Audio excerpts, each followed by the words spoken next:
school counselor, been there for 3 years, oversee NCAA over at Wayne Valley. I'm John Roman. I'm one of the counselors at Wayne Hills, and I handle a lot of NCAA stuff at Wayne Hills. We got a great guest speaker with us today, Mike. Introduction will be the next slide. Trust me, he has a whole book for you guys. But he has come out today from South Jersey to explain a little bit more about the NCAA process, financials, recruiting process.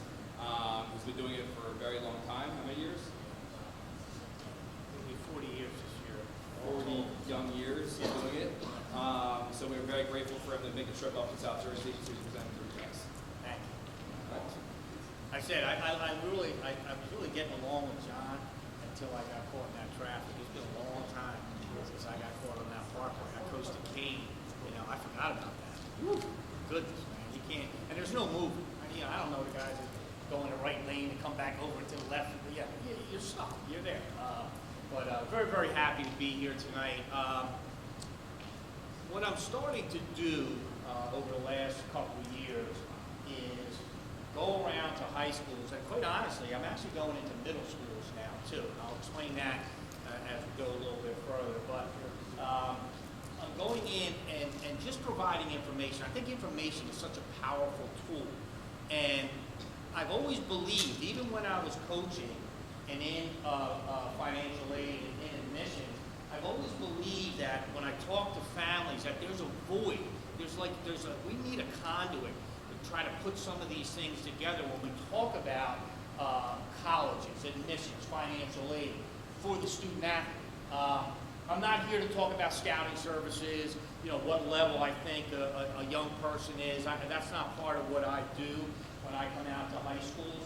But what I will do is take 12 years of college coaching as a head coach and assistant Division I coach, and 12 years mixed in there of assistant director of financial aid at Kane University, assistant director of admissions at Elizabethtown College of New Jersey, and as well as the assistant registrar at the College of New Jersey, to bring all student service personnel issues right into tonight. So it's 12 years that we're going to put into about 60 minutes. So to me, that's impossible, right? You can't. But what will be possible, and what I can guarantee you, is that by the time you walk out of here tonight, you will know more than when you walked in. That's my goal every time I go out. Okay, I was at a high school last night, and went very, very well. And one thing and the reason why I bring that up is because when I'm done, if you have questions, come up. I'm not going anywhere. I'll answer any question you have. I have my business cards here. You can email me. I just had a young lady email me the other day because we met at Salkin, super young lady, and she had some more questions. I said, just email me, okay? And I say the same thing to all of you because there's going to be a lot to digest. The PowerPoint, if you have it, you can write notes on there. I think that's very, very important. Just to tell you a little bit about me, started teaching at Atlantic City High School in 1984 after graduating from college, playing 4 years of basketball in college. Got into coaching after that, as I mentioned, and then I became an athletic director at Hamilton High School for 10 years, and now currently at Mainland. This is my 13th year. I'm very, very proud of the fact that Mainland, as an athletic program, has been recognized at the local, state, and national level. And I'm as proud of the fact that my colleagues in this business thought enough about me to name me Athletic Director of the Year 2 years ago. And next month in Orlando, I'm being honored for a Distinguished Service Award. And I say that not to be on an ivory tower or not to be egotistical. I say that because when I look down here and I look at my personnel stuff that I have in your packet, it has right here that my wife and I have been married for 34 years. Yes, thank you. Marty and I became good friends here. That's like 100 years today. But I say that because that's my hero. That's the person that when we moved 3 times in 2 years and had 2 babies when I was coaching, that's the rock star right there. Okay, I'm not standing here today without her. And that to me is what this is really all about. I try to make these discussions a family type of atmosphere. Any question that comes up, please just raise your hand. I'll answer it. Okay? But that's my background. As I said, like I told John, this is my 40th and last year retiring this year. Only because I can. I love my job. I really do. But it's 40 years have been a good one. What are we going to talk about tonight? All right? We're going to talk about backs on scholarships and a little something called the NCAA eligibility status. We're going to talk about what type of scholarships are out there, because this is what everyone wants to know, scholarships, right? Where's the money at? That's fine. We're going to talk about admissions, something I call the shell game from my time when I was in admissions. And we're going to talk about financial aid. I don't want to be the bearer of bad news, but your counselors already know this. There's a new FAFSA coming out next month. You are not going to be happy. Okay? I already have heads shaking, so you're already aware of that. Don't be mad at me. I'm just giving you the info. Okay? We'll talk about that a little bit. We'll do some Q&A, and that'll be our workshop for tonight. So let's start out about scholarships. Okay? I really think that when I look back to when I was in high school, when I went to Mainland, I had a couple guys at Mainland that got full rides. Okay, one went to Virginia for basketball, another one went to play for Joe Paterno at Penn State with football. So when someone said they got a scholarship, back in my time, that meant it was paid for. Okay? Now 5 years ago, and I'm very good friends with probably the longest sports writer in the Atlantic City Press. They had an article in a paper around this signing time. We signed 11 athletes last week to Division I at the early signing period. So there was an article, and it had a picture of a young man who was going on a scholarship to St. Joe to play soccer.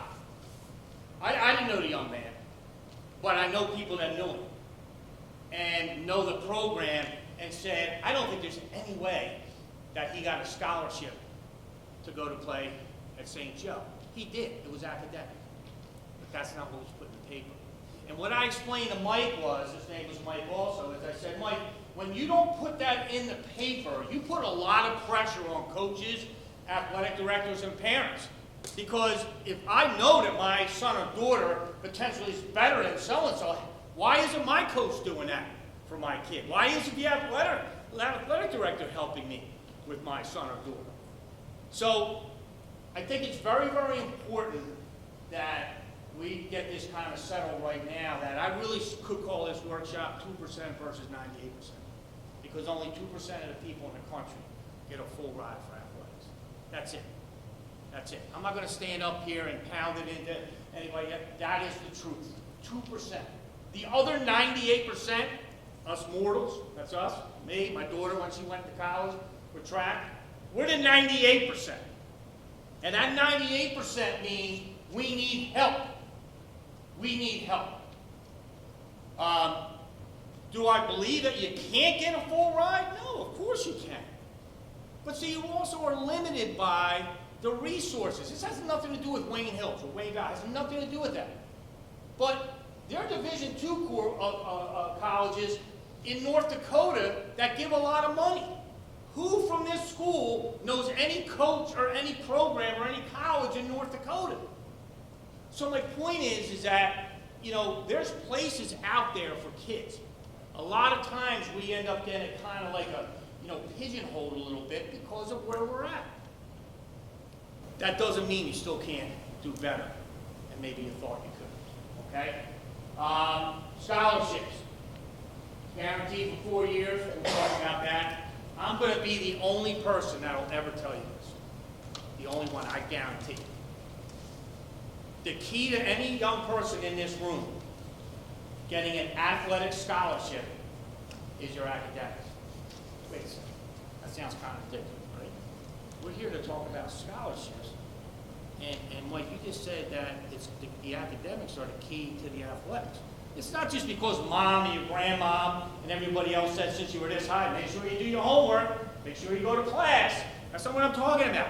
What I'm saying is how good a student you are academically when you're in this 98% is going to dictate how much money you can get as an athlete. And I'm going to go into that. I just have this on here just so you know. Every year, sometimes people will say, like, hey, I have to have a certain grade-point average in order to be eligible. More importantly, or as importantly is that, you got to have core courses. Now, the young people that are in here, what's a core course? What's a core course? Math, English, science, social science. You could do a foreign language. I had a kid who was a very good football player for us. He was a junior. Last year, he came to my office, and he said, Mr. Gatley, he said, I can't do Chem. I got to drop it. And, you know, when somebody's not doing well in a class, sure, mom, dad, they want to make sure that, hey, I want that GPA to be high. I want him to be able to be successful. I don't want to spend so much time on this class that it impacts the other class. You go down to your counselor, well, I guess these guys, you go down, hey, we're going to make a change in the course. We'll take it later. We didn't do that. Because that's the second time he tried to drop a core course. And you got to be very, very careful with that. It seems like a simplistic type of request, but you have to have 16 core courses by the time you graduate high school. More importantly, you've got to have 10 done after your 6th semester. So it's not like we can just load up 6 semesters, right? Your junior year. It's not like we can load up, because if you don't have 10 done by the time you're a junior, you're not going to be able to play the first year in college. And that's where you get that term right here. Redshirt. So, how do we possibly know for a fact that my son or daughter is doing the right thing? You're counselors. Okay, no doubt. I'm going to talk about something in a little bit. But if you're in an academic-based, college-based honors, I'm not saying AP, type of course load, your kids are fine. What I would say is be careful dropping classes unless you know for a fact that you're carrying 4 core courses for the year. It's the only thing I'm saying. And that young man, Rocco, his name is a perfect example. Okay? I don't want him later on to have an issue because he dropped the class as a sophomore and now he's got colleges looking at him and they want to know, why is this kid behind? Okay? In order to play in college, you've got to have a 2.3. Anybody know what that is in a letter? It's 2.3. C, what is it? C plus. This is what I tell all the young people in my office when they come in. I have an open door policy. They're in there every day. I got candy, soda, drinks, and everything. I say, look, you go to class. AP will put a little bit on the side. You go to class, you're a good kid. You do your homework. You do all right on a test. If you're hurt, you go and seek help. You get a C. You get a C for just doing that. So when the NCAA is saying you have to have a C plus in the core courses, I don't think that's asking a whole lot. But if you don't have the right amount of courses, now you got a problem. Okay? It's not just about the GPA, and I know we get wrapped up in this. You know, we give an academic award in our programs, like a lot of schools do, and a young lady on a tennis team has a 5.2 average. She's getting our academic award. I called her down. I said, Elizabeth, congratulations. You're going to get the academic award, 5.2. I said, how can it be a 5.2? I thought it was only 4.0. And I went, well, Mr. Gatley, it's weighted. I said, yeah, you know what? The only thing that weighted me down was my GPA. I mean, but what I want you to understand is that there's a place and a time for the GPA. I'm not saying that in your core courses you shouldn't be higher than the 2.3. I'm telling you, you're getting the 2.0 for showing up, basically.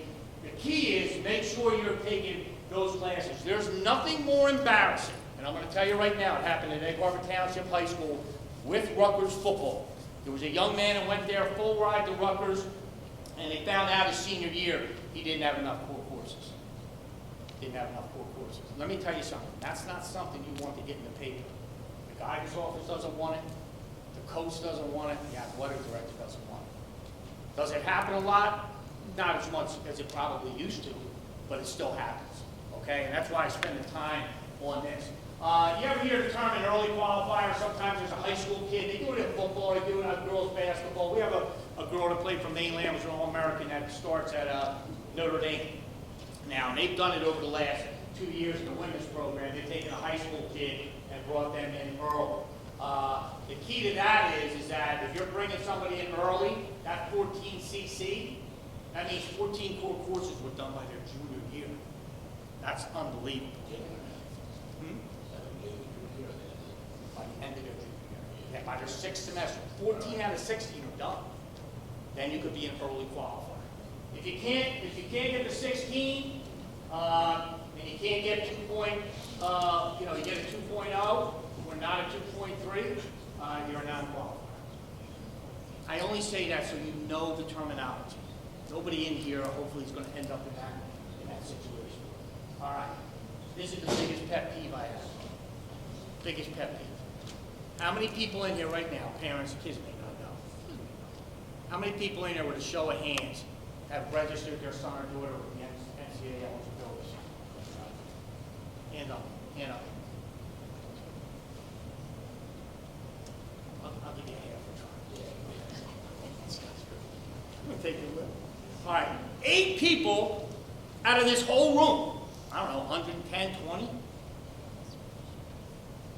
I think there's a big misnomer out there about this. You cannot play in college unless you register with the eligibility center. Cannot. Doesn't matter. I mean, Division III, it's a little bit different. I'll talk a little bit about that. But if you're looking at it from a scholarship perspective, Division II, Division I, you have to register with the eligibility center. What I think is the biggest misleading phrase that you'll hear from the NCAA, not in a negative way, it's just the truth. Please make sure you register by your junior year in high school.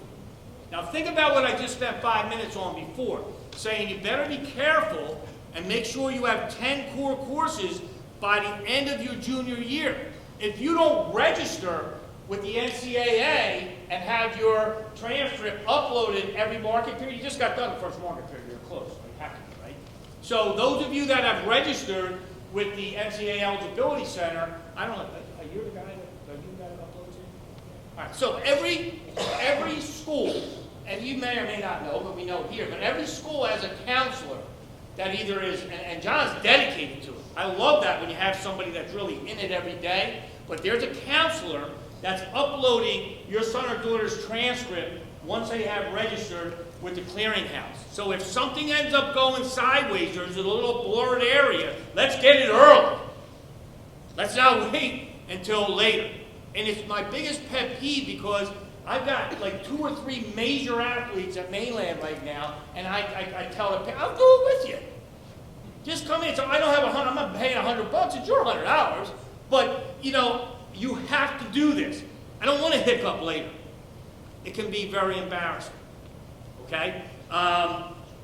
With this eligibility center, you can start, and what I like to tell people do, how many freshmen and sophomores we have there? People that have it. Beautiful.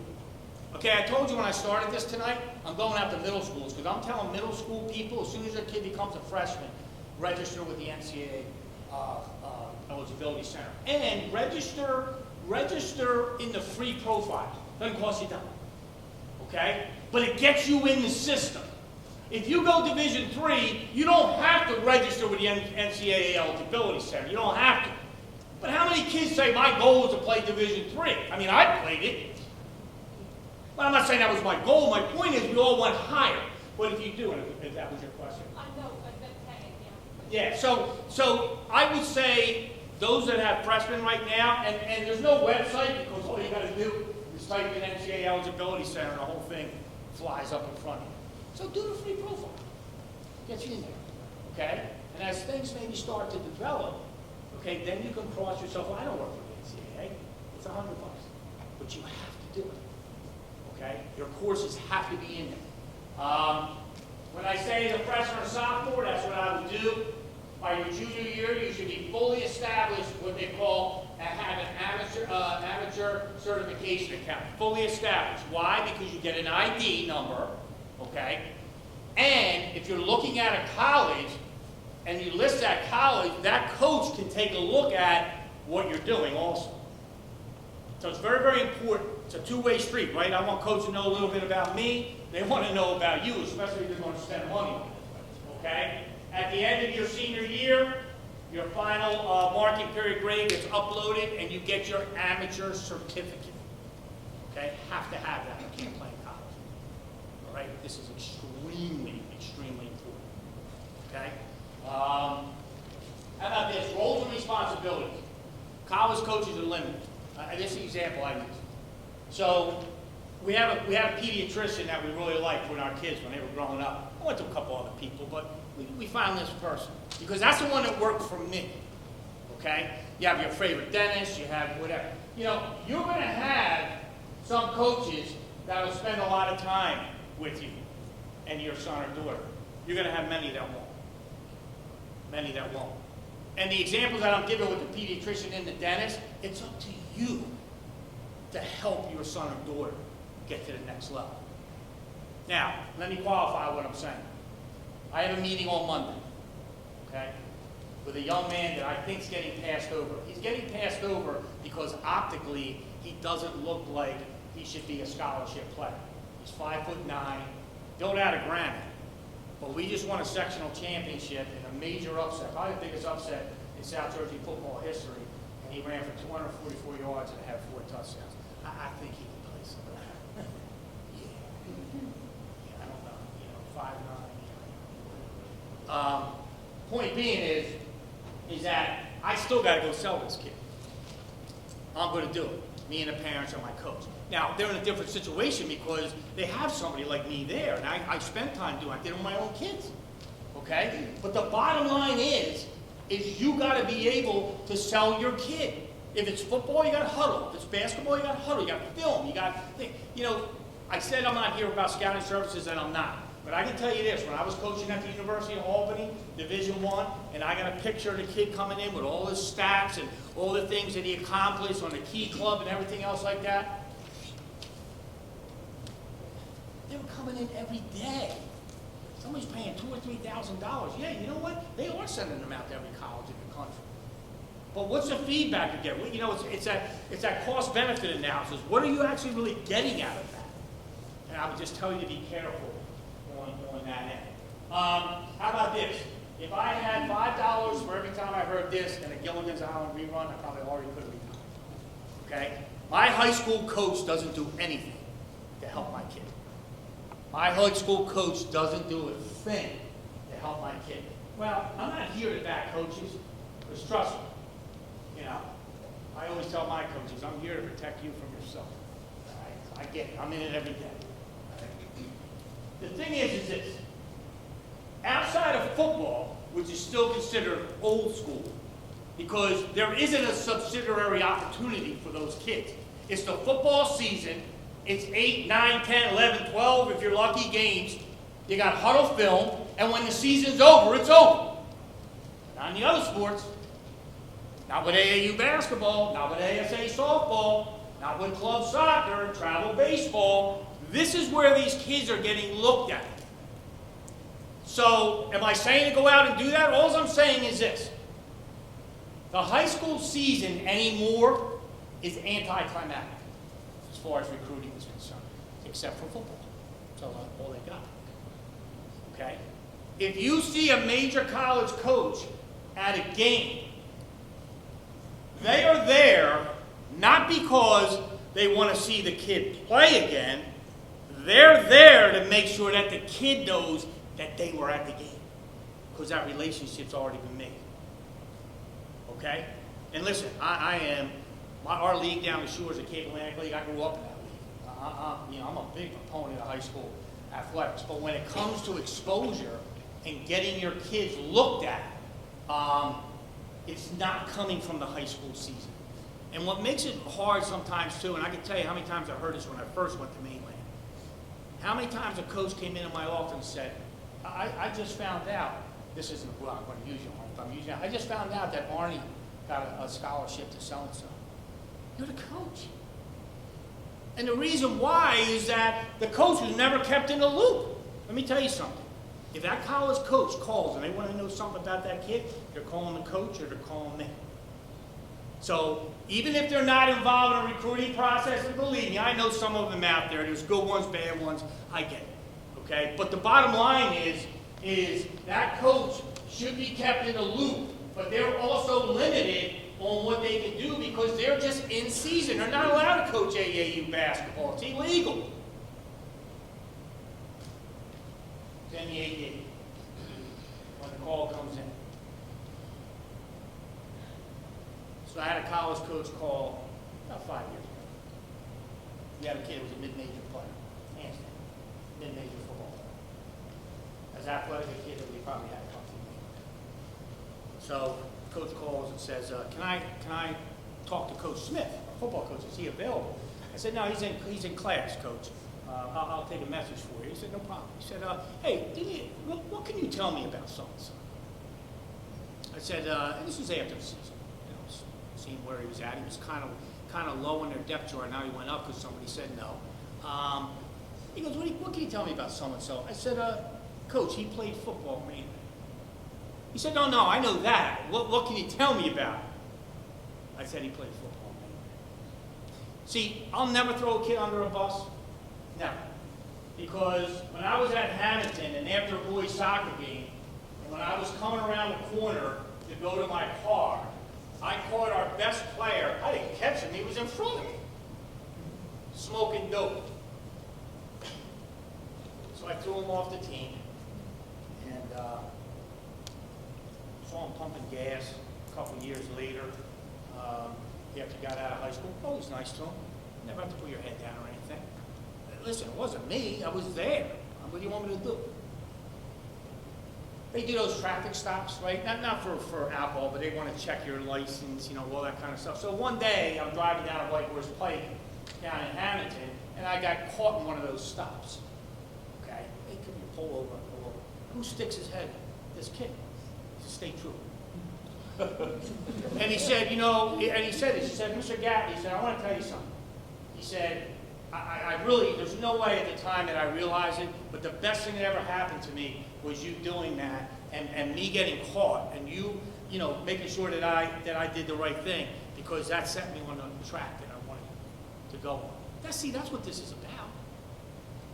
So I can tell you from being in college, and I tell my kids down at Mainland, when we're recruiting, I don't necessarily have to have the best athlete. I need to have the best kid. When I read the newspaper and I read these articles and they interview the kids and the coaches, which is scary, once I get to 15th I, once I get to the 15th I in the article, stop me. Because one of the things that's critically important for your son or daughter to play at the next level is to make sure that he or she has their pronouns correct. And I make sure at Mainland that our kids and coaches have their pronouns correct. It's not I and me, it's us and we.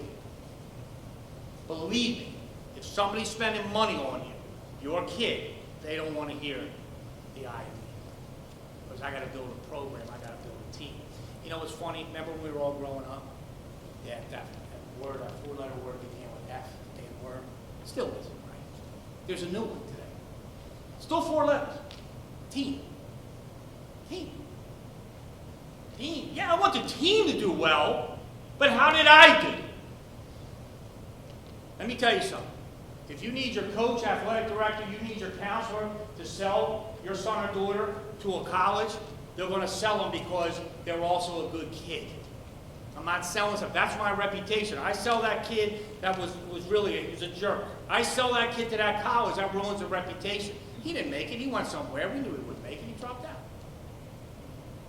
So who you are as a person in this whole process is as important as anything else. There's only 2 types of scholarships. That's it. You hear a million different things, 2 types. Head count is one of them. That's your full ride.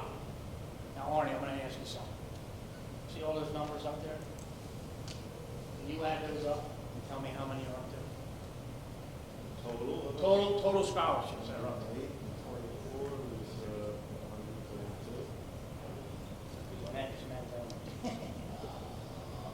See, that's why you couldn't have trouble deciding. How many? Artie, how many? 132. No. So there's men's and women's basketball. He did the same thing. That's why I said that's all right. Right? That's what I do it. 147. Thank you. 147 scholarships in the country. That's all that's available full ride. That's not every year. You know, that means I got 5 kids that are graduating, and somebody decided to transfer, so I have 6 next year. Because the rest of the kids are still on full scholarships. And these football scholarships are all the FBS. That's Alabama, Clemson, Georgia, Rutgers. I'm sure Shannon knows this. Okay? Now, women's basketball, 15 men, 15 women. See, I'm going to make a little line here. This little line, these 3 over here, up to a couple years ago, didn't even exist. Thank God for Title IX. Thank God. Because with Title IX now, women's tennis has 8 scholarships, gymnastics has 12, and women's volleyball has 12. They somehow balance that. Now, part of that is also, where's the money coming from? Football. But there had to be some level of balance, and the NCAA realized that. But that's it, people. That's all that's available. Let me ask you this. Anybody in here, whether a kid graduated already, have a full ride in the sport? Not all one time. It's very rare, and I know what happens, okay? You know, the 2 parents go out on the deck, down the shore, down by me, got a couple of adult cocktails. Yeah, my son just got a scholarship to go to Brown. Yeah, okay, I know he did. But he did a full ride. But yet you're selling it like it is. Okay? Very, very rare. Okay? It's not enough. It's just the truth. Okay?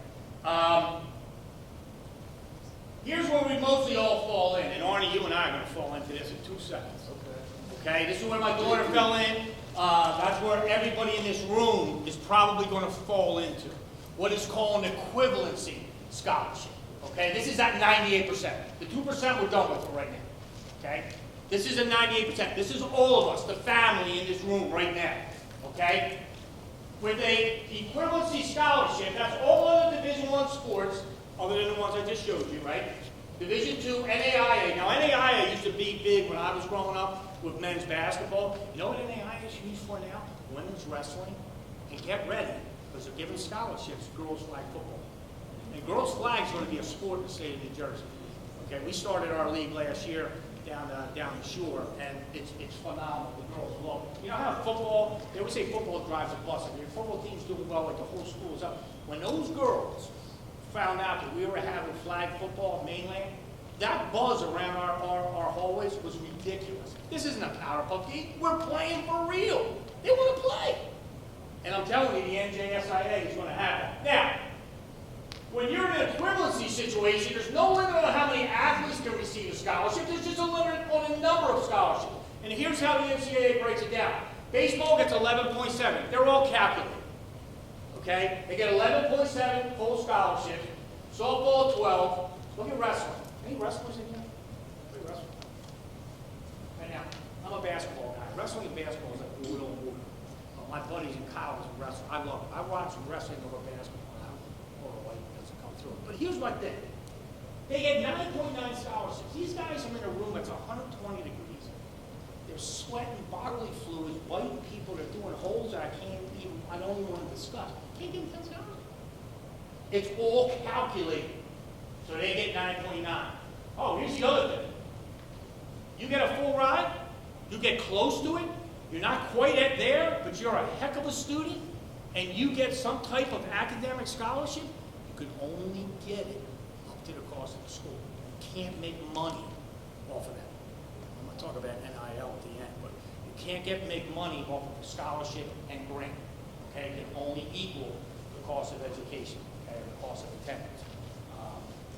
Also, when you get involved in this, I used to run the South Jersey Coaches Association. We gave a $250 scholarship.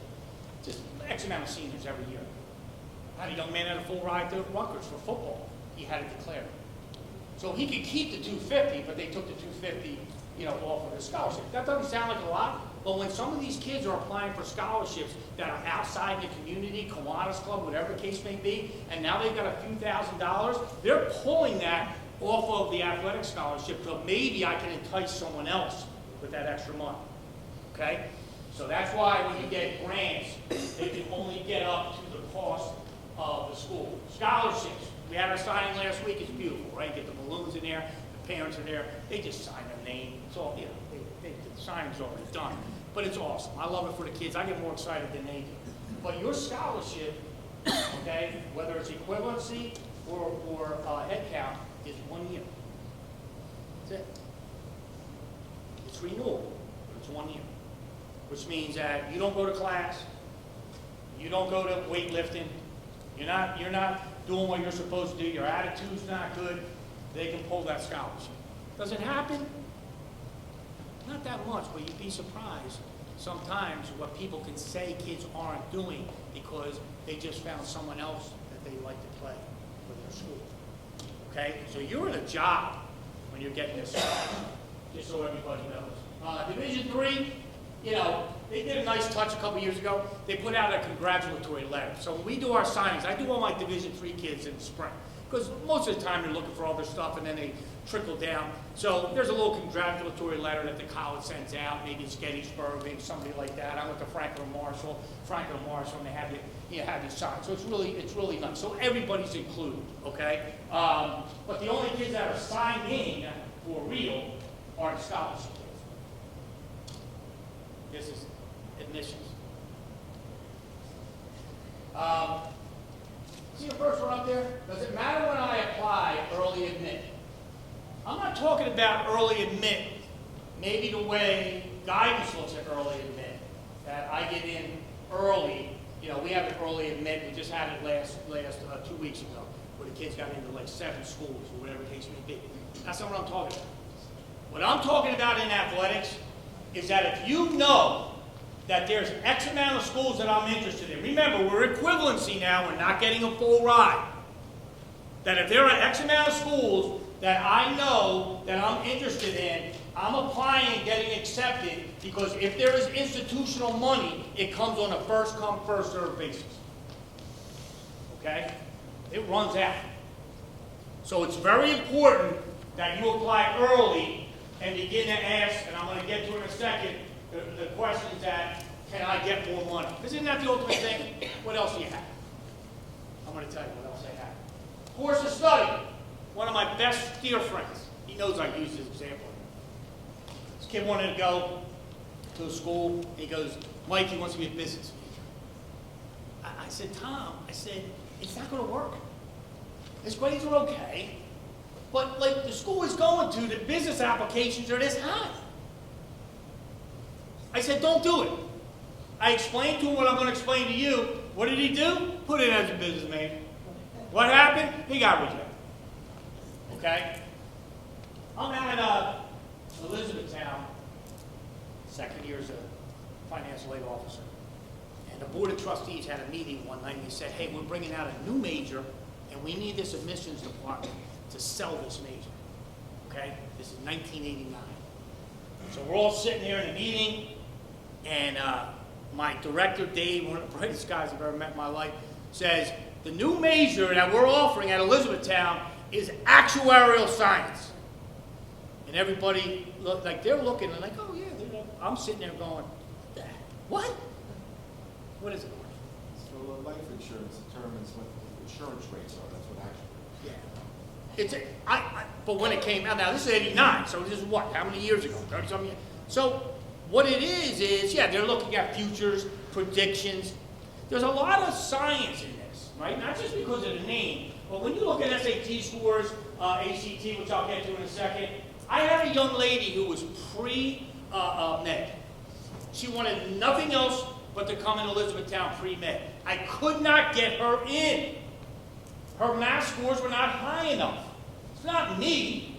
It's the whole problem with the system is that we got to make sure from a public perception standpoint, because we want to make sure the Wall Street Journal is talking about us, U.S. News and World Report.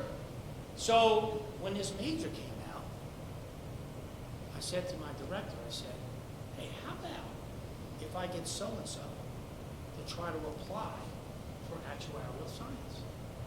So I called a girl up. I'm all excited. See, back in those days, you interviewed people. I had 2-hour interviews for every kid that wanted to come to Elizabethtown. That was in my caseload. So I called her back up and I said, listen, I think I can get you in Elizabethtown. I'm going to get you in under actuarial science. She said, Mr. Gatley, I didn't even know what it is. I said, I didn't either. But the bottom line is, I can get you in. Do you know over 80% of the kids in this country change their major or don't know their major until they're at least a sophomore in college? Okay? All right?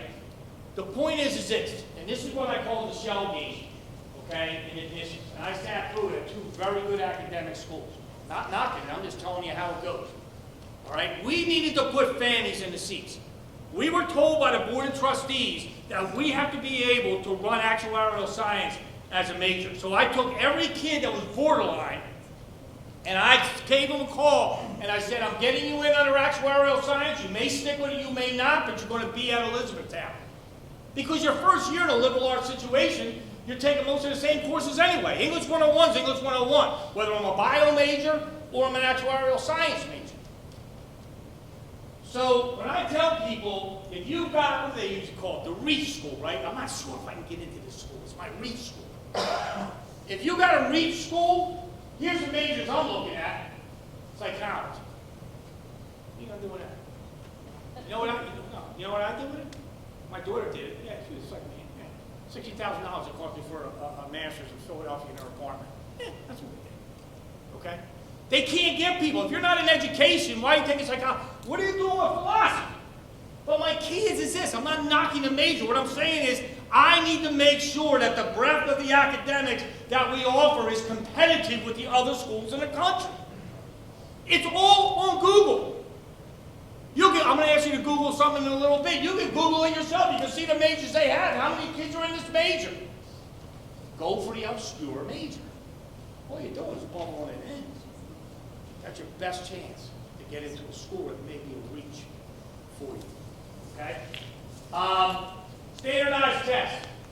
How about this? The best schools in the world don't require SATs. The Irish. They do not. So you're all going to Harvard. Oh, no. They don't. How can 5 of you read? I've always had a mixed feeling about standardized tests. I'm going to tell you when it kind of switched to I'm not real excited about standardized tests. Particularly, I'm going to say the SAT. Okay? When I was at Elizabethtown, there was a test called the Dove test. It was the minority equivalent of the SAT. So they were showing examples before I took this test up. If you're in and remember the whole thing with choice schools and everything, your zip code should not be able to dictate your education. Right? That was Kristen. So in this same vein, when you have somebody that doesn't have the breadth of the academics at a school, it doesn't have to be inner city, they just don't offer the same as other schools. And they're having a reading passage on the crew team, and they talk about a coxswain, and you know what you do. I still do it. If I don't know a word when I'm reading, I go right through it. We can't do that on the SAT. So I took the Dove test. Minority poets, writers.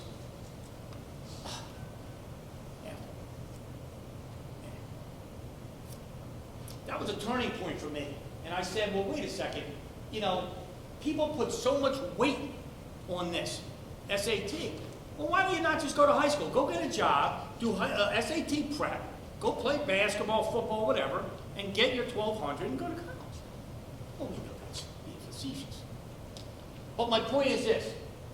The ACT, when I was growing up, not a lot of schools accepted it. Now they all do. You still may apply to a school that doesn't require it. If SAT is optional, it's fine. But here's my suggestion.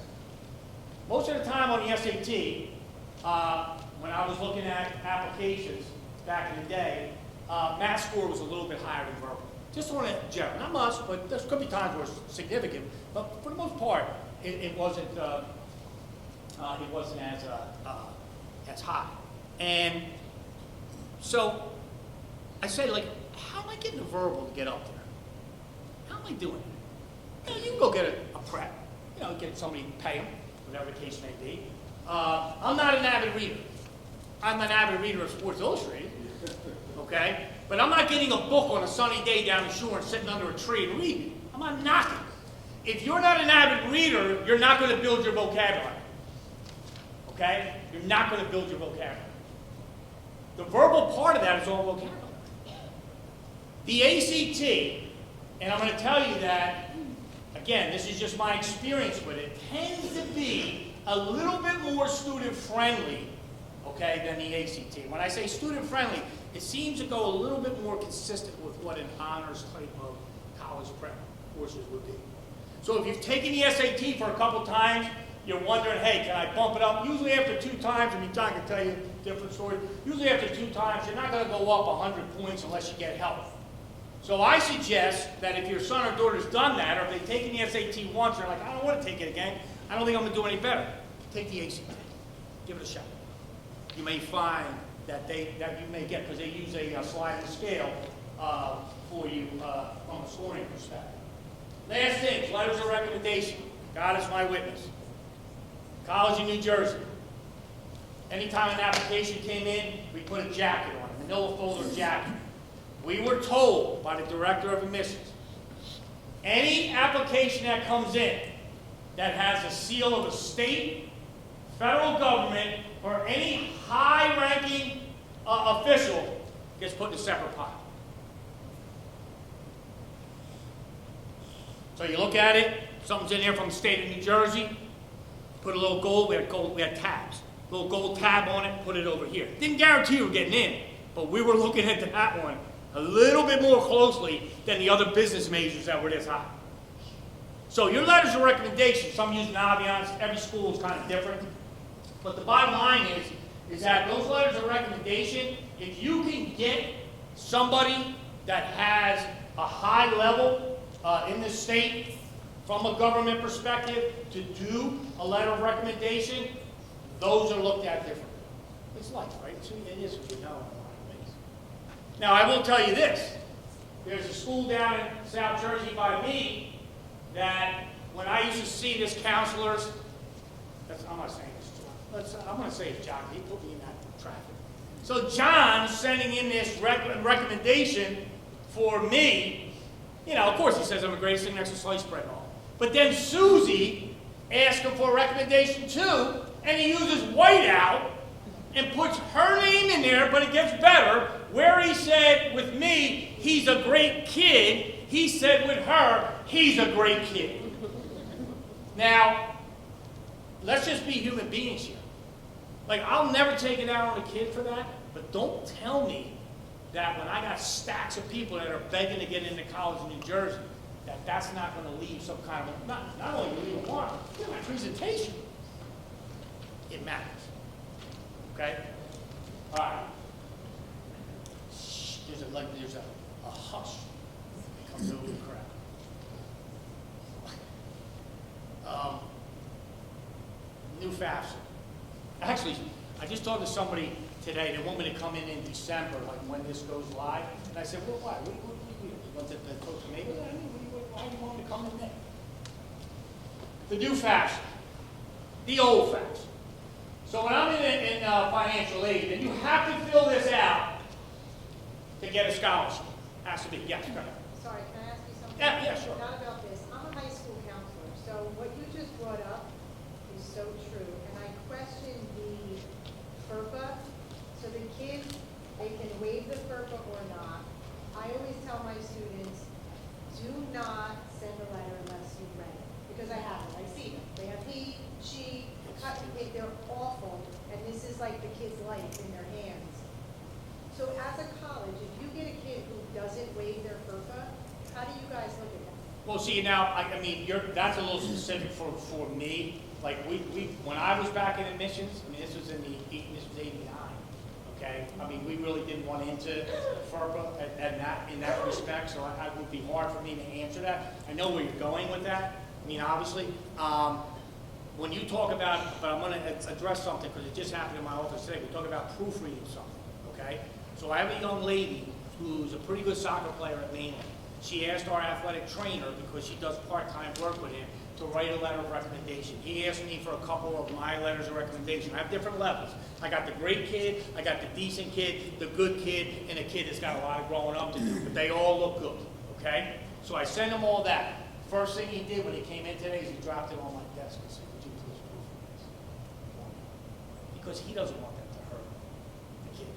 I'm telling you, be very, very careful with I that. always tell them, if a teacher won't let you have a copy of it before they submit it to Naviance, Yeah. then I wouldn't use that teacher. Some schools aren't even accepting letters of recommendation. I was at Rutgers today, they don't Yeah. take. Yeah, A lot of there's them don't. a lot of different, but it's according to where you go. Right? It's according to what schools you're looking at. And I'm going to get to that also because that's another question that I get. We're going to get to it in a minute about like, well, where do I even start? Like, I don't know, like, my kid who likes this school doesn't like that school. I'm going to get to that in a second. Okay?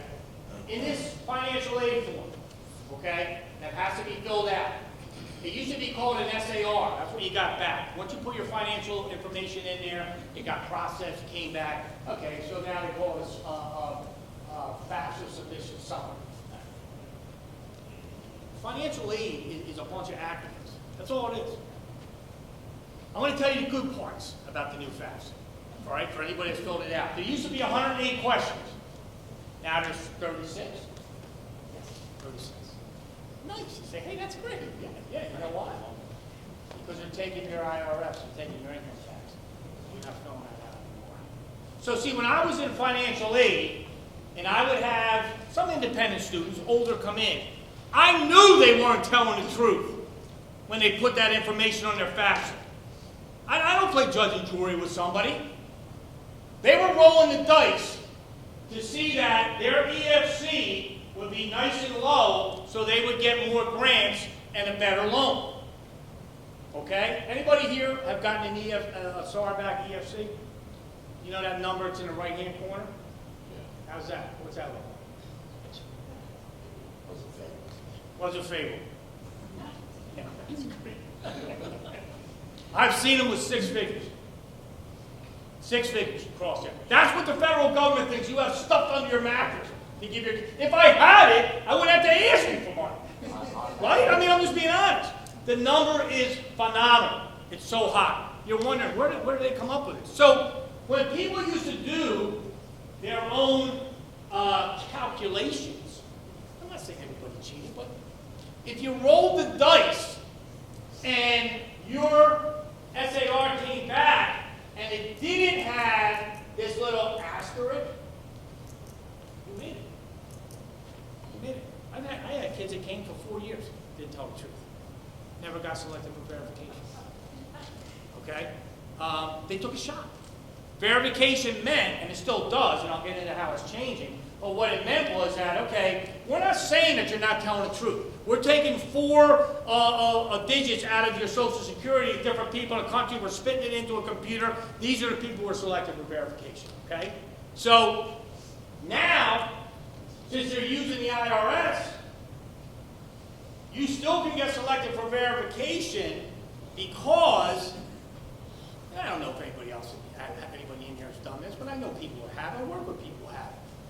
Mom and dad are together, but they file separately.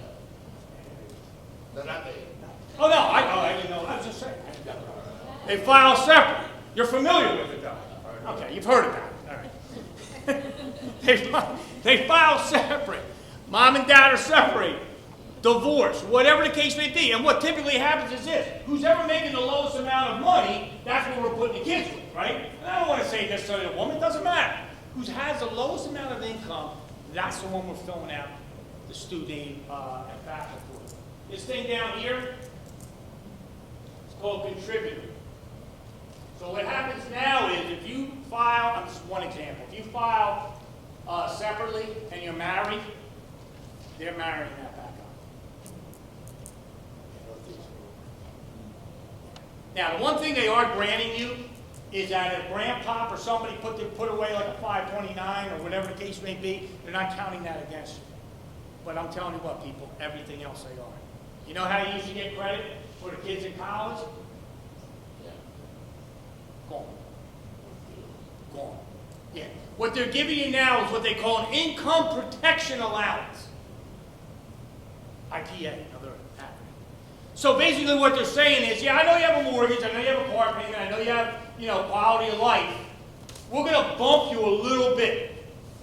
Give you another $4,000 or $5,000 in the calculation. See, they always did that. People don't realize that. I've had people come into my office and say, don't you know I have a mortgage to pay? No, not to me. I go, all right, I know, all right, but you're not mad at me. I got a car payment. Yeah, but they don't care whether they have a Ford Fiesta or an Escalade. It's one number. So that number now is going to be reduced. You are not going to be pleased. Go ahead. I got it. Go ahead. The question. So there's on the FAFSA, there's a big section which isn't income-based, more total asset-based. Yes. Is that section still there? Yeah, see, so, and I haven't seen the new one to come out yet, but anything that's considered an asset outside of, Primary residence. well, what outside of what I say, like if your grandparents or somebody put money away, it's going to be counted against you. Okay, there's just there's been way too much cheating. But what happens is, what's the overall key to this? Who does it affect? You, the people in the middle. Always, always. I'm not going to go deeply into loans, but I'm going to tell you that somewhere along the line, you may have to take a loan out. And I would say stay away if you can. Stay away from any Parent Plus loan. It's going to be hard. The cost of education today is ridiculous. It's not even worth it. It's not. Because if you don't get an advanced degree or mom and dad's not pointing you in a certain direction, you've got to go get and pay for another degree. Not just psychology or philosophy, you've got to pay for a master's to get yourself in that position. Because again, here's a pile with everybody with a bachelor's, here's the pile with everybody with a master's, or more. I want to be in this pile to give myself the best chance. Elon Musk, if he had a kid that needed a federal loan, you're getting the same loan as his kids get.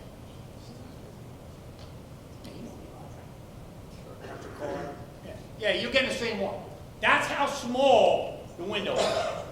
And you're only getting a subsidized or unsubsidized based on your income. Somebody want to tell me? You sound pretty good. What's the difference between subsidized and unsubsidized? Subsidized, you don't have to pay interest until the end. Yep. And unsubsidized, you pay interest when it's either on them. You should pay interest. You should pay. You don't have to. Let me say it again. Subsidized loan, they don't come after you till 6 months after you graduate. And let me tell you something. They don't forget about you. Okay, the phone's ringing. They're coming. Okay, here comes in the mail. Just a reminder. You know, you want to consolidate, blah, blah, blah. They know. But you don't have to pay the loan back or interest till 6 months after you graduate. Unsubsidized, you don't have to pay the interest back till 6 months after you graduate, but if you don't, it's going to compound. I always tell people, God forbid you get caught with an unsubsidized loan, which you will in this room, no question. Okay? I would highly suggest you pay the interest while your kid's in school. It can be $60, $70. I'm not making it sound like that's not a lot of money. I'm just telling you what will accrue at the end is going to be ridiculous. Okay? So I don't go much into loans because I don't go into the private sector. Stay away from plus loans if you have to. It's going to be hard. How are you going to do it? I went to Franklin Marshall. The school's $83,500. $83,000. I'm hearing people say 90. 90 for the year, not for your career. And the average is a 10% increase every year. Of course I want to live on campus. Yeah, of course I want to go get a sweatshirt at the bookstore. I want pizzas on Friday night, Mom and Dad.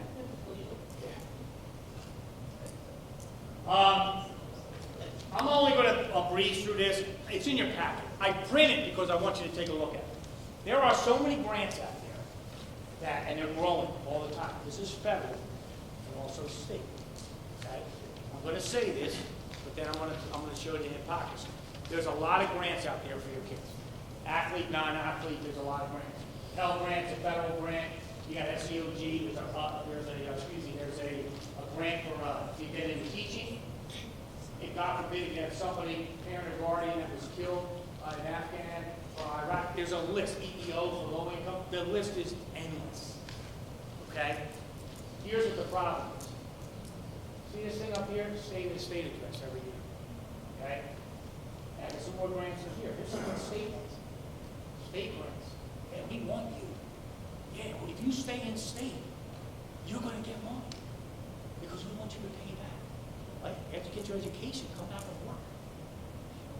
bottom line is this. All this stuff, for most of you people in here, it's not going to happen. Because every year, and Murphy will probably do the same thing, they give the State of the State address on education in the state of New Jersey. And the governor will come on and he'll say, we have more grants available than ever before in the state of New Jersey for our students to go to school. Oh, God, wonderful. Here's a box. Oh, there's more grants than ever before. But they're available less. Yeah, the people that need them are going to get them. There's no doubt about it. But who doesn't need a grant? Who doesn't need help get to college or maintaining that college? Most of the things that are in your packet, you're not gonna get. So here's the question. I started this about what, 40 minutes ago now, maybe? What else is there? Well, I'm gonna tell you something, and Arnie, I'm gonna have you look this up. Okay? Do me a favor, only because I have 2 girls that just signed a crew with the University of Tennessee. Okay? On an equivalence, right, to get partial. Can you look up the endowment of the University of Tennessee? Just Google it, endowment, University of Tennessee.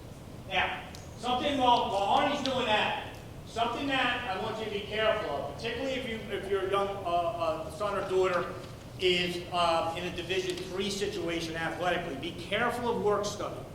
See, when I was at Kane, I lost a kid. He went to Montclair instead of the Kane because the mom said, hey, I got the packages back, and they want my son more than you do. They gave him $3,000 more. I said, but could I see your, see the award letter? Sure. 1,500 hours in the fall for work study, 1,500 hours in the spring. But you're giving that money back. So my example for that is I helped my son buy a car last year. I said, look, I'll tell you what I'll do.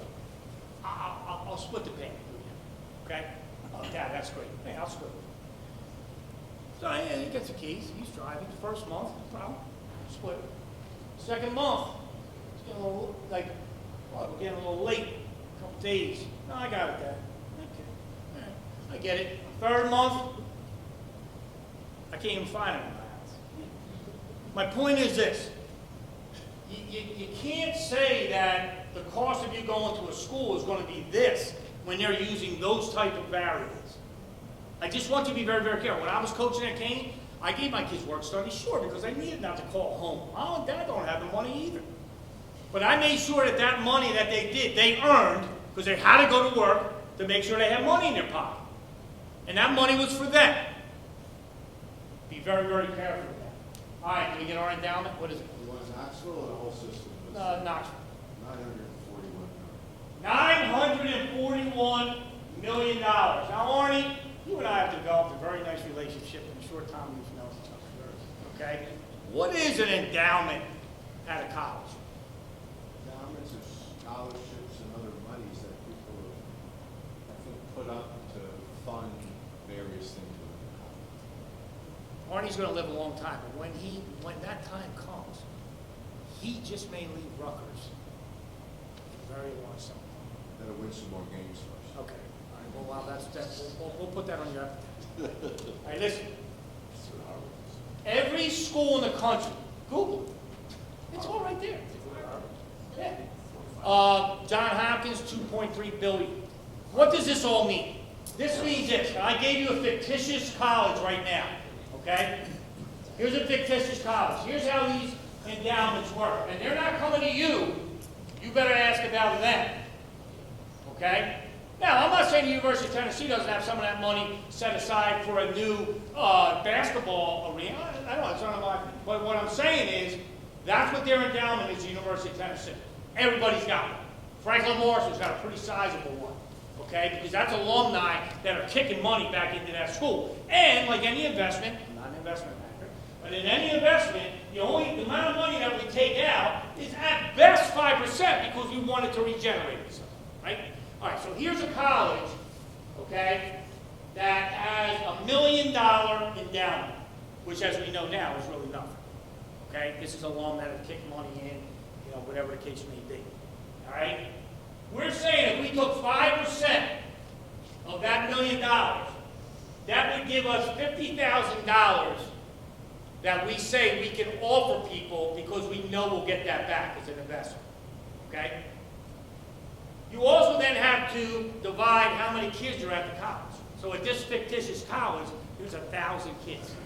So that would mean that in this example, every kid would get $50 in an endowment scholarship. Well, we know that's not true because every kid doesn't get one. So how can that possibly work to benefit my son or daughter? How can that possibly work? How can it work? Maybe can it work with some academic money too? See, I put my example up here. I played at Franklin Marshall College, Division III. Never paid a dime. Never paid a dime. I had the Arnie grant. I had the Gatley Act. Because the endowment money covered that. Because when you're an athlete, you're adding something to that campus. And it's not just athlete, it's extracurricular. Back in that day, Franklin and Marshall gave one male basketball player a year, paying for free, one female, 3 football. My buddy was on that, played for the Dolphins for a little bit. He had Division I offers, but he came here for free. If Wayne Hills had the best tuba player in the area, and Franklin and Marshall wanted a tuba player, they could offer that kid a full ride. And that's what these schools can do. So when you sit there sometimes with a coach or with a financial aid or even a admissions person and say, what else is there? If you're not asking these questions, they're not talking. So let me give you an example how some of this stuff works. And Arnie, this is where I said I was going to use you and I. Okay? Stay there. You're good. Listen, I said we were 800 runners. He thinks we're going to. I'm not racing. I want to race. I'm just saying. You do it again. All right. So Arnie and I are 800 runners in track. Anybody here at 800? Anybody run the 800 here? Rock star. Listen, I have the utmost. That's why I use it as an example. It is that second lap is like you got a refrigerator on your back. The lactic acid, right or wrong. It is a kill. Oh my God. That's why I use it. I have so much respect. So Arnie and I both run the 800 in high school. Remember, I started this off by saying that the best chance for you to get an athletic scholarship was by having what? What was it? Great grades. Very good. Great. If you got them, it's going to be helpful. Also, this college has some endowment money. Now, that may be just strict institutional money, or they could have an endowment scholarship for anybody that's an actuarial science major. Oh, man, really? Well, all of a sudden, I'm interested. Because I needed to get in, and I need the money. So Arnie and I, back to our example, we're 800 runners, and coaches got one scholarship. It's equivalency, right? That's what everybody is in this room. We're all equivalents. So he's like, you know what? I'm going to talk to Arnie, and I'm going to ask him and his family, if I can get you 3/4 of the way to this school, would you come and run track for me? Now remember something. When kids are choosing a college, they're also choosing for a coach, right? That's a relationship. So Arnie's like, yo, it sounds very interesting, coach. And he said, okay, I'll get back. Then he comes to me, and he says, Mike, if I can get you 3/4 of the way there, would you be willing to run for my college? Now, Mike Gatley's not the academic kid that Arnie is. And there may not be endowment money for me, but I got one scholarship.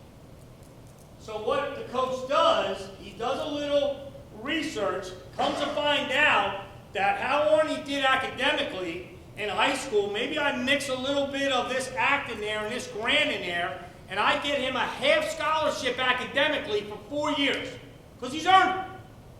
Has the SAT, ACT, has the GPA. Now I only got to burn 1/4 of a scholarship on him. And now I have 3/4 for me.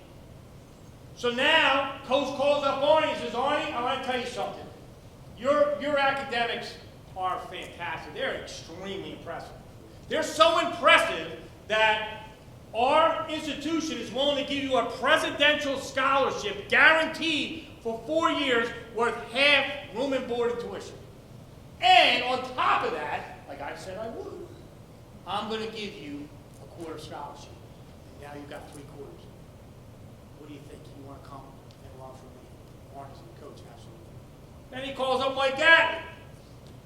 Mike, man, did I have to go to bat for you? Woo!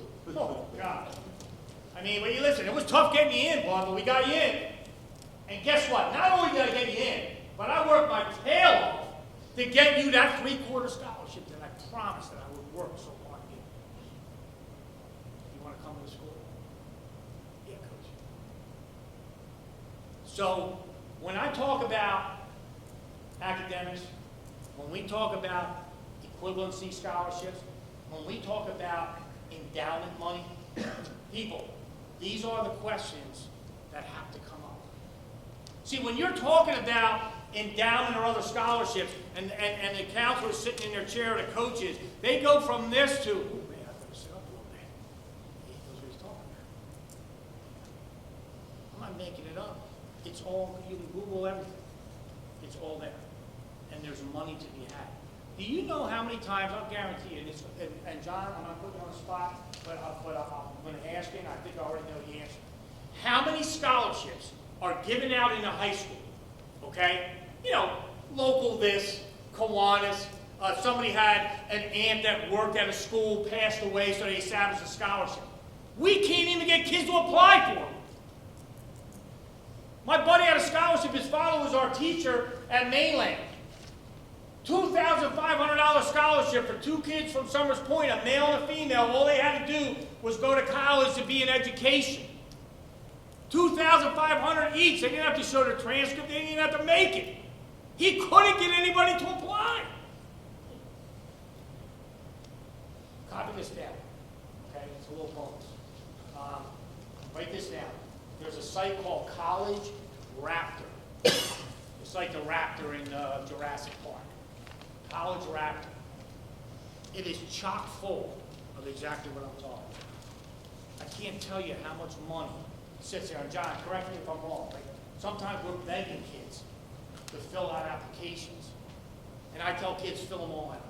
What can they tell you? It's no if you don't do it. Do them all. In town, in school, whatever they got, do them. Okay? College Raptor will give you some nice insight to some monies that are out there. Now, I'm gonna get near the end here. I only put this on here because I'm really disgusted with college athletics. NIL, name, image, and likeness. So, who knows who Jim Tressel is? Who is it? Who was? Oh, he is. Well, he was the head coach of Ohio State. Okay, class act. Cardigan sweater, never lost a school. Okay? Jim Tressel got thrown out of college coaching. But he's so highly regarded, he's actually the president of Youngstown State right now. But what Tressel did then, and what's going on now, is a disgrace. He sold a couple of FUBU shirts with his running back. He never went to the NFL either because he was black back in the day. Now? So, what does this all mean? What this means is this. You got somebody in this room that maybe is a Division II, or let's just say, let's go higher. Let's say they're a Division I athlete. Let's even go a little bit higher. Let's say they're a 4 or 5 star. You got a young man that's coming up. Bless you. 4 or 5 star athlete. And we're dealing with NILs right now. We're also dealing with the portal still. Okay? So, you've got a very good athlete who probably could be a full-ride kid, but I have a coach who, right now, if that coach doesn't win, I'm not going to be able to put food on my table. You know how many college coaches got fired the other day? Who's my man at Texas Tech? What's Jimbo Fisher. What was the buyout, Arnie? $75 million buyout. Yo, you want to talk to me about endowment? There's not a kid in that school that could have used some of that money in another sport?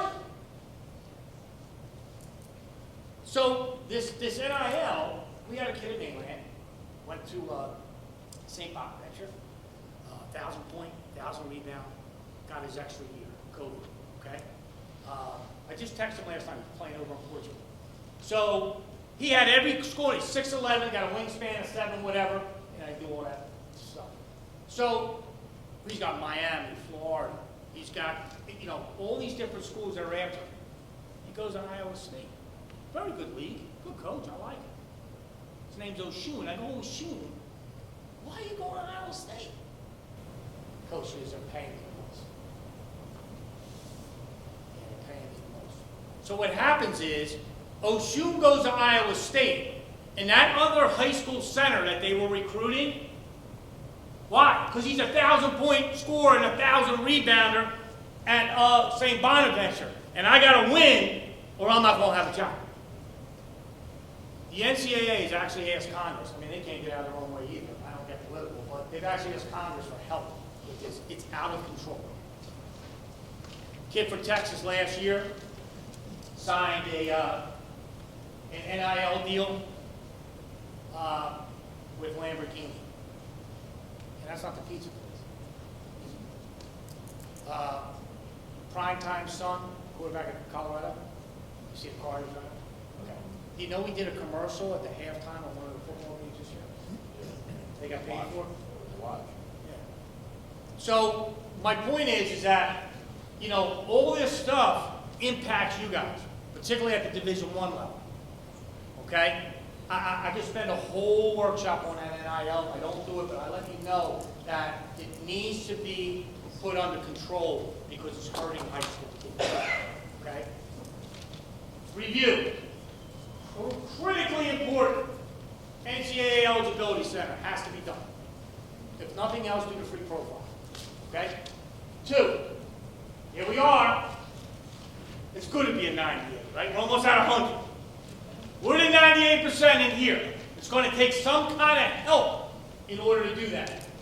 2 types of scholarships, that's it. Okay? Head count equivalency, nothing else.